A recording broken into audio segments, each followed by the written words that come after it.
राधे राधे। नमस्ते मेरी YouTube family को नमस्ते। और मुझे कुछ गले का प्रॉब्लम हो गया था, इसके लिए मैं गाना नहीं बना पा रही थी। और सुनीता और मनोरमा दीदी को हम लोग के तरफ से बहुत बहुत राधे राधे, धन्यवाद। धन्यवाद दीदी को। हम लोग का इतना हेल्प करती, हम लोग का ही नहीं, बहुत जो भी उनको पूछते हैं बोलते हमारा हेल्प करो, सबका वो हेल्प करते हैं। बहुत अच्छे वो लोग हैं, वो लोग का भी सपोर्ट करिए। एक चैनल है। थैंक यू दीदी। राधे राधे। आप दोनों जन को, सब जन को राधे राधे। राधे राधे। गुरु वही दसवा से आवेला रमणवाया रे, आवेला रमणवाया रे, राम दुआरे भिक्षा मांगे रे लालना माया रे, राम दुआरे भिक्षा मांगे रे लालना माया। घर में हऊ सीता की बाहर है, सीता है बाहर है सीता। अरे डाली दे तू जोगिया के भिछारे लालना माया रे, डाली दे तू जोगिया के भिछारे लालना माया।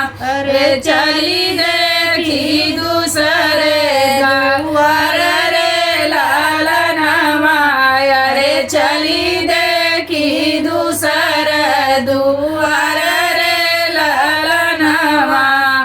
तारा कैली मोतिया ऊपर तिल चाउर, ऊपर तिल चाउर। अरे डाल जनी जोगिया के भिछारे लालना माया रे, डाल जनी जोगिया के भिछारे लालना माया। रेखा भीतर हम भिछा नहीं लेबै हो, भिछा नहीं लेबै।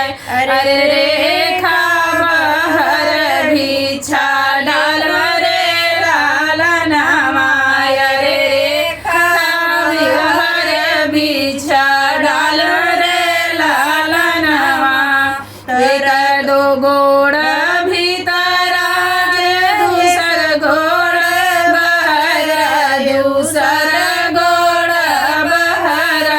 लपकी रावण रथ बढ़ाई रे लालना माया रे, लपकी रावण रथ बढ़ाई रे लालना माया। अरे सीता के बहल नीर रे लालना माया रे, नीर रे लालना माया रे। सीता जे कर राम, राम रे लालना माया रे, सीता जे कर राम, राम रे लालना माया रे। सीता जे करली पुकार रे लालना माया। बोला सियावर रामचंद्र की जय।